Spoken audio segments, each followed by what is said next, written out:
He's a ghost, no name, no trace, but one missed shot, and they came for the wrong person.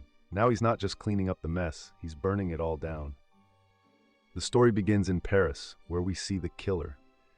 He's staying in an old office building across from a hotel because his next target is going to arrive at that hotel. The killer wants to stay there and observe the area until then.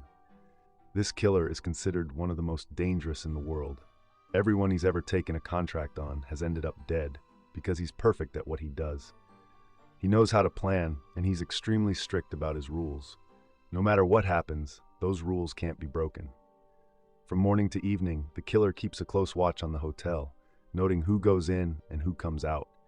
He only goes downstairs to get food, and even then, he makes sure no one sees his face or pays too much attention to him.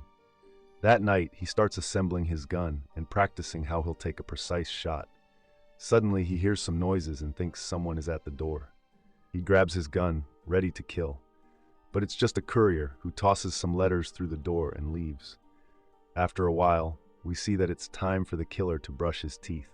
Even while brushing, he makes sure not to leave behind any DNA samples or fingerprints. Once he's done, he cleans up all the evidence and goes to sleep. Even his sleep follows a strict routine. He knows exactly how long he'll rest. He constantly checks his pulse because he never wants to panic in any situation. If he does, it could affect his performance. After sleeping for a short while, he wakes up and sees that his target has entered the hotel. Seeing this, the killer starts preparing. First, he assembles his gun. Then he adjusts the height of the table so he can take the shot from the right angle. He checks his pulse again, then puts on earphones to block out any surrounding noise and waits for the perfect moment. As soon as his target is in his sights, the killer will take the shot. The killer sees that there's a woman with his target at the hotel and she keeps distracting him. Just then, the killer gets a perfect shot, but as he pulls the trigger, the woman steps in front of the target and the shot misses. Enjoying the movie so far? Don't forget to subscribe for more. We bring you detailed movie explanations you won't want to miss. The entire hotel goes on high alert.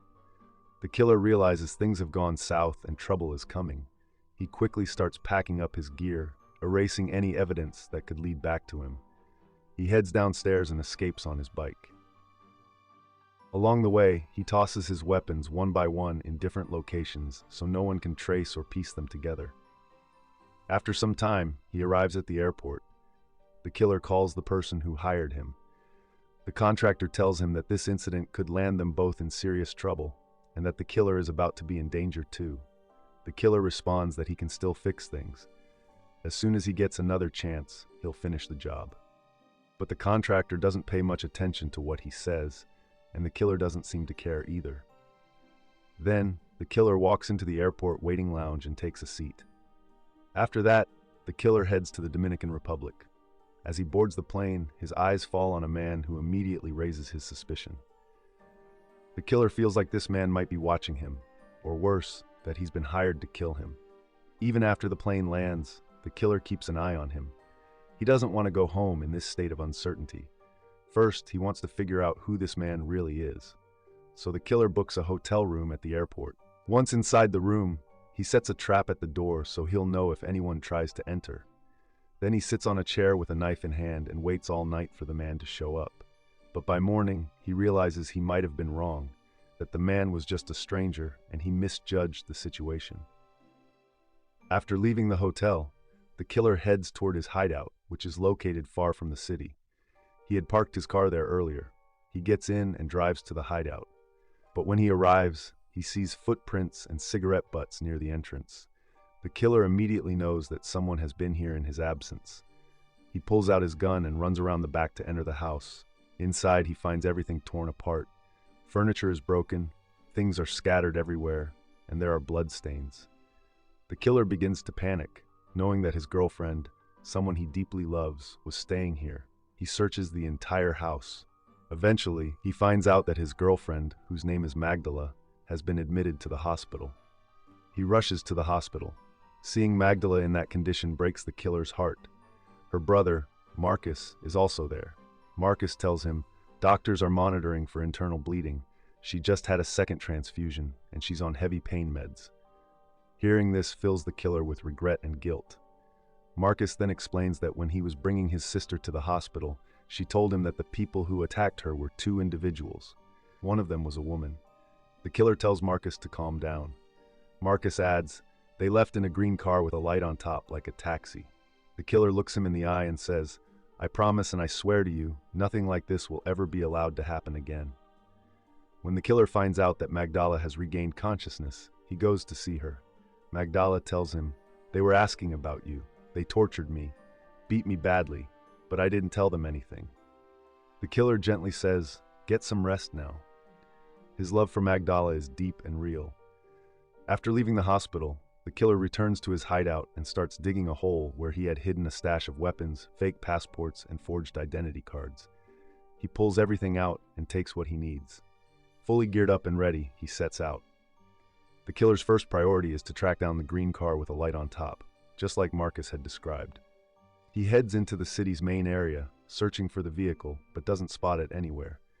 Eventually, his search leads him to the airport, and there he finally finds the green car. It turns out to be a taxi from a company named Classico. Now that he knows the company, the killer shows up at their office late at night. He knocks on the door, and as soon as an employee opens it, the killer points a gun at him and forces his way inside. He goes straight to the computer and starts going through the driver database, trying to figure out which driver had brought those people to his hideout. After searching for a while, the killer finally finds the information he needs. The driver who took them to his house is named Leo. The killer collects all the details on Leo. The next day, the killer waits outside the taxi company for Leo. When Leo arrives and drives off in his taxi, the killer tails him. Leo parks his car in a market area, and the killer approaches him and hires the taxi. Once inside, the killer pulls out his gun and points it at Leo. The moment Leo sees the gun aimed at him, he panics. The killer begins questioning him about everything that happened 3 days ago, when Leo was hired by a man and a woman. Leo explains that he met them at the airport. They asked him to take them to a specific location using directions from Google Maps. Leo says the woman looked like a Q-tip and the man looked scary, almost animalistic. He tells the killer that they went to a private property and asked him to wait at the gate. The killer instructs Leo to drive to an abandoned spot. As they drive, Leo adds that when the pair returned, the man's leg was badly injured and bleeding heavily. After that, Leo dropped them back at the airport. Not wanting to leave behind any evidence or witnesses, the killer shoots Leo after getting all the information he needs.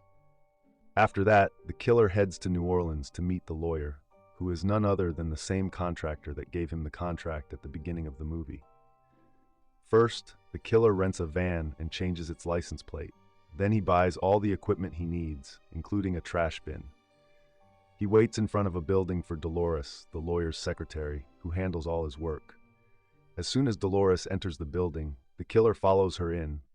Disguised as a janitor, he makes his way to her office. He watches as she receives a courier and waits for the delivery guy to leave. Once the courier is gone, the killer pulls some gear and his gun out of the trash bin and enters her office. When Dolores sees him, she begins trembling. She knows exactly why he's there. The killer forces Dolores to take him to the lawyer. The lawyer looks at him and says, "What the hell are you thinking? Showing up here? You've taken a massive risk. Coming here could cost you everything." The killer pulls out zip ties and orders Dolores to tie the lawyer's hands. Then he tells her to go into the restroom and zip tie her own hands. The lawyer asks what he wants and why he's doing this. The killer demands to know about the two people who came to his hideout. The lawyer responds, "That's irrelevant. I was just doing my job. You didn't finish the contract and the client doesn't want any loose ends." The killer says he only wants their names. The lawyer replies, "The only logical choice for you is to turn around, walk out the door, and embrace your next life." Suddenly, the killer fires nails into his chest using a nail gun. The lawyer screams in pain and collapses. The killer quickly spreads newspapers beneath him to keep the blood from hitting the floor. Eventually, the lawyer dies. Now the killer is about to kill Dolores. Knowing this, she makes him an offer. She tells him that she'll give him the names of the people he's looking for, but in return, she wants him to kill her in a way that looks like an accident, so her kids can still claim her life insurance. The killer agrees. Then, he places the lawyer's body into the trash bin he brought. He takes the elevator down with Dolores and then drives her to her home, since she told him that she keeps personal records there for safety or leverage. At her house, Dolores tells the killer about three people. 1. The client, the one who issued the contract. 2. The brute, the man who showed up at the killer's hideout. 3. The expert, a blonde-haired woman who was with the brute that day. As they walk out of the room, the killer suddenly snaps her neck, killing her instantly. He leaves her body behind and walks away. Then he disposes of the lawyer's corpse, disinfects the rented van, returns it, and leaves. After that, the killer moves on to his next target, the brute, who was living in Florida. Following the address Dolores had given him, the killer arrives at Brute's place and spots him. He notices that Brute is with 2 of his friends and also has a dog. The killer goes to a store and buys some meat along with sleeping pills. Then he parks his car near Brute's house and begins watching his movements. Later that night, the killer sees that Brute's friends have left and Brute is now alone at home. Seizing the opportunity, the killer gets out of his car, carrying the meat laced with sleeping pills. As he approaches the house, Brute's dog starts barking at him. The killer tosses the drugged meat to the dog and waits outside for a while. Once he's sure the dog has fallen asleep, he sneaks into the house. Inside, just as planned, the dog is fast asleep. The killer starts searching for Brute, but suddenly, Brute ambushes him. A violent fight breaks out between the two. Brute fights fiercely, but he's badly injured during the struggle. Eventually, the killer shoots him and ends it. Just then, Brute's dog wakes up and runs toward him. The killer quickly makes his way out of the house. The dog chases after him, but the killer manages to slip out through the gate and slams it shut. He then lights a Molotov cocktail and throws it at the house, setting it on fire. Without looking back, the killer walks away. After that, the killer heads to New York, where his next target, the expert, is located. He goes to the address Dolores had given him, but as Leo had described the second person as a woman who looked like a Q-tip, the killer doesn't see anyone matching that description at the address, so he decides to wait. After waiting for a long time, in the evening, he finally spots the expert, who does look like a Q-tip. She gets into her car and drives off. The killer follows her. She arrives at a restaurant, and the killer enters right after her. While she's enjoying her dinner, the killer walks up to her table, sits across from her, and takes her bag, knowing it contains a gun. The moment she sees him, she freezes. She immediately realizes he's there to kill her. The expert tells him, "It was never personal. The lawyer just hired me to take you out. You know how contracts work." She adds, "I didn't lay a hand on your poor girlfriend. Everything that happened to her was Brute's doing, even after I told him not to." She goes on saying, "The reason you and I are in this situation today is because of you. You missed your shot, didn't finish your contract, and now we're all paying for it." The killer doesn't want to cause a scene in the restaurant, so they both leave together. The expert is terrified, knowing her death is near. The killer leads her to a secluded spot. Suddenly, she slips and falls. She pleads for help, asking him to pull her up, but instead, the killer shoots her. After ending her life, the killer quietly walks away. Now the killer prepares for his final target, the client. His name is Claiborne, a wealthy venture capitalist based in Chicago. Following the address Dolores had provided, the killer tracks him down. Claiborne is seen leaving his apartment, and once he's gone, the killer enters the building's parking area. The door that leads from the parking area into the building is secured with a keycard lock, so the killer manages to get hold of a master keycard. That night, the killer uses the parking route to enter the building. Thanks to the master keycard, the door opens without issue. He takes the elevator to Claiborne's floor and uses the same card to unlock his apartment door. As soon as Claiborne sees the killer, he panics. He doesn't recognize him and assumes he's a robber. He quickly says he doesn't have any cash, but the killer points a gun at him. Claiborne nervously asks who he is and what he wants. The killer pulls out a visiting card from the hotel in Paris where the first contract was supposed to be carried out. The moment Claiborne sees the card, he realizes he's in trouble for placing that hit. He pleads with the killer to let him explain. Claiborne says, "Right after that incident, I received a phone call from the lawyer. He told me that your shot missed and the target survived. Then he said that because the man was still alive, I could now be at risk, that he might send someone after me." Claiborne continues, "The lawyer said he could protect me for $150,000. I'd never hired a hitman before in my life. I didn't want to be involved in any of this, but I did what the lawyer told me because I didn't know what else to do." After listening, The killer realizes that Claiborne wasn't truly responsible for what happened, that he had been manipulated and extorted by the lawyer. So the killer decides to spare his life. Before leaving, he warns Claiborne, "If I ever have to come back, that day will be the last day of your life." Then the killer walks away.